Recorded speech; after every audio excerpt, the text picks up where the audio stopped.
James, we play a game. We play a game on this podcast. It's called The Slow Burn. It was originally intended to be a rapid fire question session, and it turned out Brad and I do nothing quickly Nope. in our lives. Not happening. So, yeah, yeah. We're very slow. So the game essentially entails leadership, as we talk about a lot, is essentially wrestling with paradoxes, wrestling with two different competing things that, we could say, man, both may be important, and maybe one is a little bit truer in a moment than another. And so what we're going to do is we're going to intentionally put you in a rock and a hard place, give you things that we have at least perceived in leadership and found in leadership that have been hard to discover and hard to say, hey, this one is more important, push come to shove. And we're going to put that choice on you. We're going to give you that. And you get to say, all right, great, between these two things, I think this one is more important, push come to shove. And then you get about 15 seconds, 30 seconds to tell us why. And do I get to find like the third door and give non-answers? People have like a presidential debate where I'm not going to answer anything. You can just call us names. Yeah, that's right. Hurl insults at us, please. Yeah, that'd be wonderful. That'd be fantastic. You can, James, this is open. There is a point system. Nobody actually understands how the point system works, but we do assign points at the end of this. So, James, you're competitive, so you're going to love that part of it.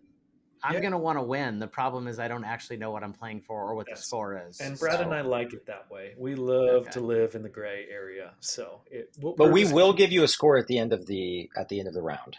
Okay. Am I allowed to take notes here, or how does that work? Like, you don't need to. This is all in your heart. Okay. This is all. You're definitely ready. My Zen. There's a lot of judgment. We will be judging you a lot based on your answers. Okay. So perfect. There's no right answers, so it's going to be great. Right. Yeah. There's always the chance that the podcast could be over by the time we're done with this. We could just say, James, thanks so much for coming today, but this is it. So it's a big deal, James. It's a big deal. Okay, I'm ready. Yeah, you seem ready. Never been more ready. All right. Born ready. Let's give it a shot. All right, I'm gonna give you some paradoxes. I'm gonna say, hey, pick one and then tell us why. So, what is more important as a leader, being or doing? I mean, I think doing is being. Oh, I like it. He's finding the third. Tell me about that. Doing is being. I want to hear about say more.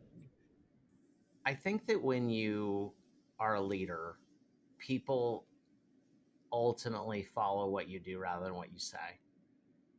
And I think I was actually just talking to a group of CEOs earlier that's looking at Happy, and we were talking about this concept of creating organizational DNA. And I said that organizational DNA is ultimately built by the actions of your leaders. And how do your leaders handle difficult moments, disappointments, failures, hiring, firing, all the things that a leader has to do. There's tons of tough moments brought to you every day. And I just think that, ultimately you are your actions. So I to me, doing starts before being, but they're very tightly related, right? It's a tough question but I think there are people that I would say ultimately can be a certain way, but don't actually perform for the organization. And I think that's one of the differences. A high performance organization to me is one that achieves great things. And I just happen to think that you can't do that without people. I think it starts with people for me. And I think people ultimately are going to look at how you behave and what you do and how you act. I love that. That's a good Insightful. answer. Yeah. 17.3 is what I'm going to give that. Fantastic. Good work. All right. What's the scale? Is it out of 100? We don't know. We can't reveal the scale to you, James. That would not be part of the game. That would mess up the game here, James. Yeah. Okay, all right. Okay. So you actually out of 10? Okay. Don't worry about the scale. Just you did. Worry about it. That was it was a fantastic score. I got it. Fantastic score. Great. Great score, James. Next one, and you alluded to this already. We'll see where you land. What's more important, people or tasks? Oh, people. It's not even close. Is that even a question? Yeah, it's a question. It is. Like, I want to give you a grade for your questions. Well, what grade would you give me? That's great. On that one? I don't know. Yeah. Can I? You don't know the scale. So if you're I don't know the scale. My scale. Yeah, that's right. Like a 3? Right. I don't know. Like a 3 seems low no matter what the scale is. Well, on the Likert scale, 3's in the middle. Neither here nor there. Okay, so why Why is that such a ridiculous question for you, James? Because I think that tells us so much about your philosophy of leadership and about how you go about leading in your company. Yep. Well, first off, I do think getting things done is vitally important. I mean, action is important, but action is done by people. And, hiring, developing, putting in the right seats your people is the most important thing any leader does. And I think not all leaders agree. I mean, I think a lot of leaders, some leaders look at people like a medicine or a vitamin, or sorry, like a vitamin. Like it's not an essential medicine. It's just like people are, a necessity. But the truth is that, virtually every high performance organization in the world that sustains has a great team. So I just don't know how you build a great sustaining organization that creates meaningful value without great people. We would agree. We'd agree on this show. That tends to be where we land as well. So I appreciate your answer. 16.4. That was fantastic. You're doing well. So next one, Is relationship. Brad not great? We stopped letting Brad grade. Yeah, he okay. just Or does he just silently judge? I think your answers are great. I think they're wonderful. Yeah. Okay. You're just going to make me feel good. Then you're going to start dropping the really tough questions. I have no good answers. Like Yeah. you're going to give me two bad options. It should get a little more difficult when I start. Yep. That's right. Okay. I think it will. So, all right, relationships or results? Results. Interesting. Results because. Well, good results come from good relationships. So I'm going to tie those together and as a corollary for you. I mean, first off, not relationships are important. Collaboration is definitely important. But if I go out and put my arm around my coworkers and we go out to a bar and get drunk and have a great relationship but don't achieve anything, have we actually produced any meaningful value for the organization? I would like to say that I might have a good relationship with you, but I might not create any meaningful value. And so ultimately what I'd like to say is that, we want to create positive outcomes for the organization, but it shouldn't be done at the expense of relationships. Typically the best outcomes come from good collaboration. So, I'd like to believe that, the results that we achieve are a result of our ability to work together in a lot of cases. It's certainly in the long run. No, that's great. That's great. I appreciate that. That is an interesting thought that we can have a great relationship, go out to the bar, get hammered, and there's no results in that, right? Unless we own stock in the companies that we're getting, hammered in, or that is the company, and we're just there are results like liver damage. Yeah, that's right. The fact that my wife wondered why I never came home last night. Like, where were you? Why do you have a massive headache? Yeah. All right. Good work, James. Good work, Brad. Why don't you keep going? That's right. I didn't get a grade. Sometimes we just let the grades go to the end. Yeah. Taylor, mute thyself. Your turn is over. My turn. Okay. Sorry. Yep. Values or vision? Values. Values. Why? Why values, James? Well, vision's okay. Again, you're asking me two things that are both important, but like, if you don't articulate your values well and you don't live your values, like, does it really matter what your vision is? I mean, vision without values is Hitler, right? I mean, and so, there's a lot of, you can achieve results. There's a lot of things you can get, but are you really happy with what you've created? I mean, I think great organizations are built on values. And I think values, the word values, I kind of like mixed feelings about it, because it's kind of like the word culture. It's like, well, here's what we value. And do you value what we value? And I like to talk more like mission alignment a lot of times, which is like, look, there's a common set of values we're all looking for, right? I'd like to think as humans, there's a set of just values that we all want to aspire to.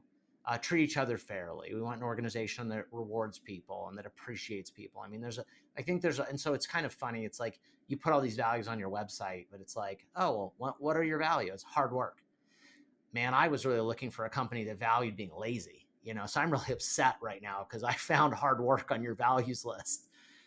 But I think, at the end of the day, making sure that, you're working for an organization that you have alignment with is really important.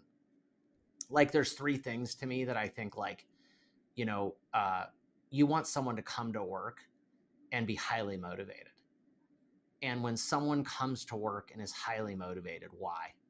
Because they believe in your mission, right? They believe in your values.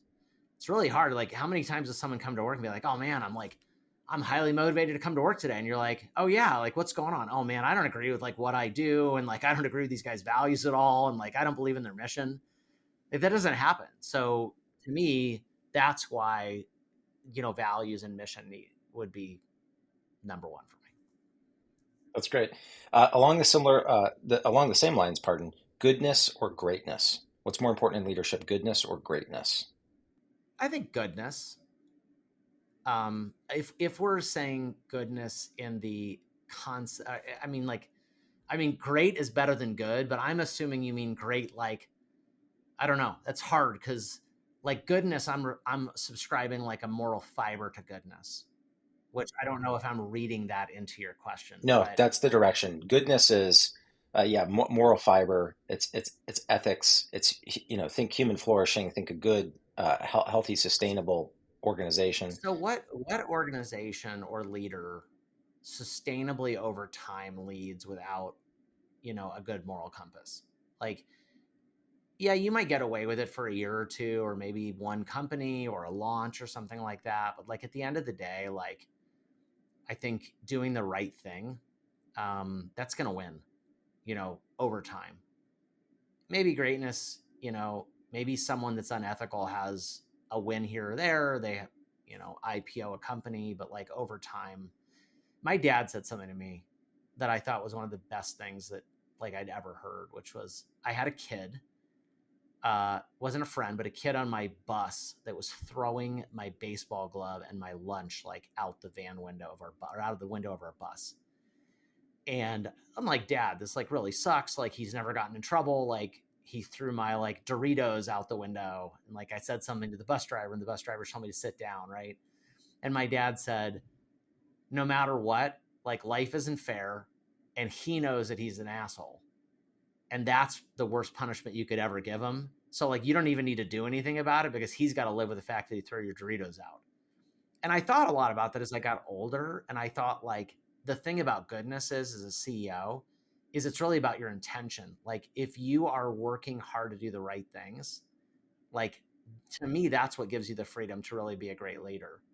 And you know, if you make decisions that are frequently self-serving or immoral, or you're breaking the law, or you're just not treating your people right, like I mean, at the end of the day, I just don't know how you'd have sustained success that way. It's good. Culture or productivity? Productivity, because I believe that long-term productive cultures are ones that are solid organizational cultures. So I'm going to kind of again conjoin those together. I think there are actually like healthy cultures that aren't necessarily super productive. I think it's one of those things where you could create a culture that a lot of people would want to come to work. I mean, we joke like if our job was to press a button and everybody immediately got paid $1 million a year, got 100 days of PTO, free food, free healthcare, and like free puppies. Like every time you wanted a puppy, you just went in and there was just like a puppy there. Like who wouldn't work there, right? But like, yeah, I'm in. But like, are we actually a business? Like, are we actually creating like a productive product? Are we creating a profit? Are we creating like positive outcomes in the organization? So I like culture.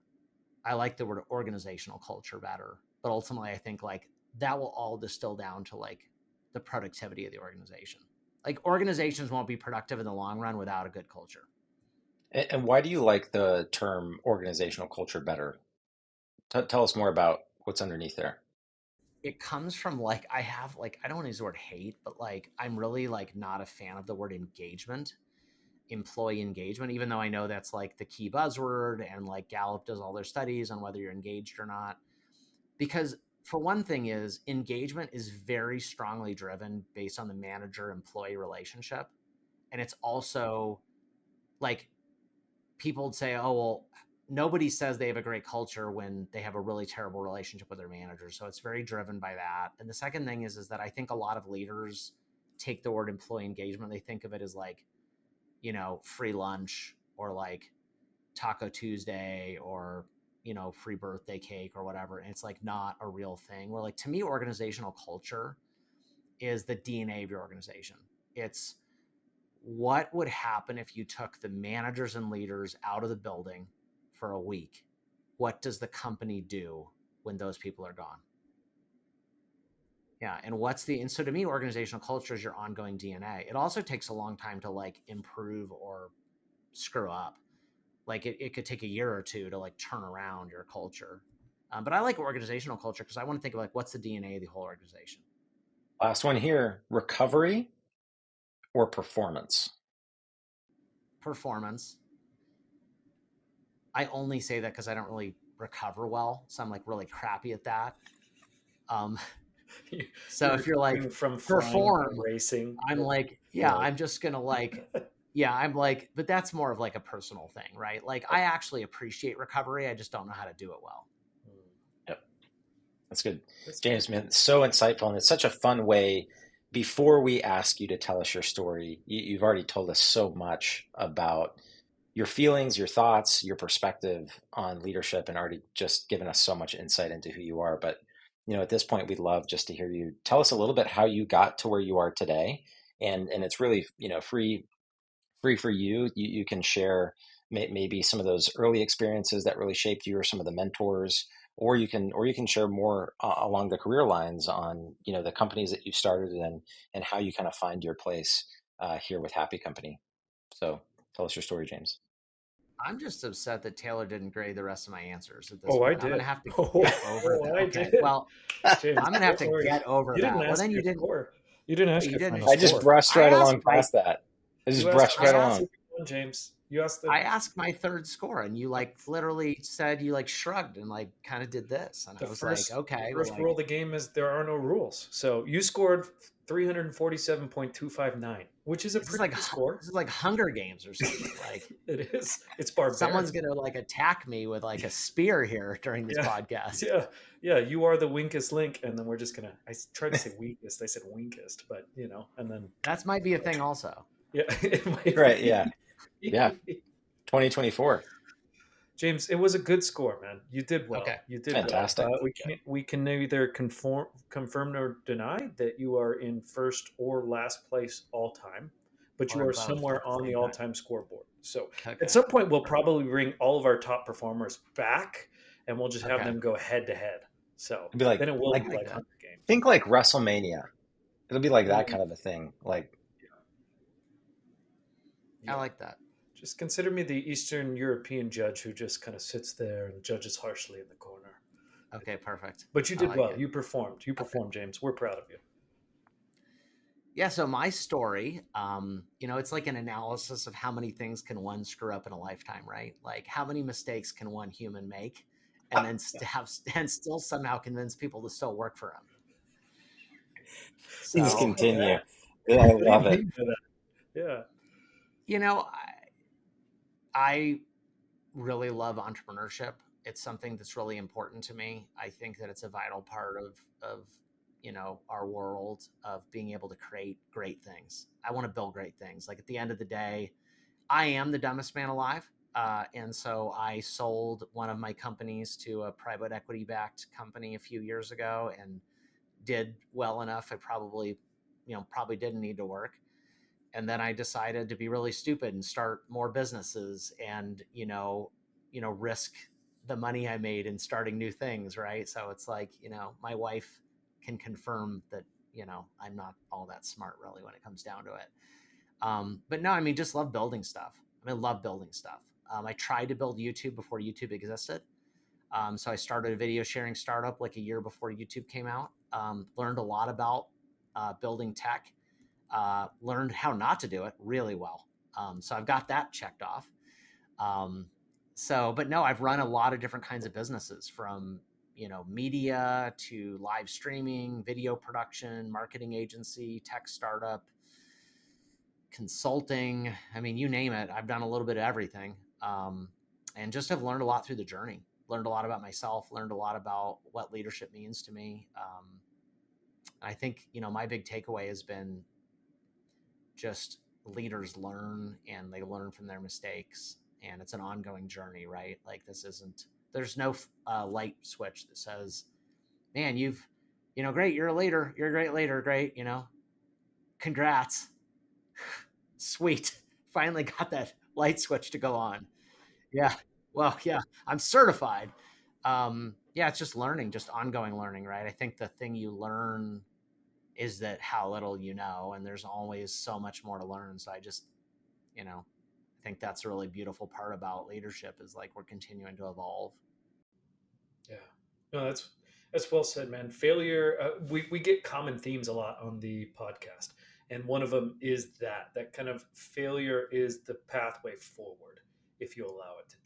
Failure can either be what hinders you or actually what propels you to your future, right? We talked about the book. I don't know if you've ever read it. The obstacle is the way. Like whatever is standing in front of you is actually what can propel you to the future that you've wanted for yourself. So I think it's incredible that that's the way that you, as somebody who has started all these businesses and been very successful, would define yourself. Like that is I mean, it's a very humble answer, which I think humility is a key component to leadership.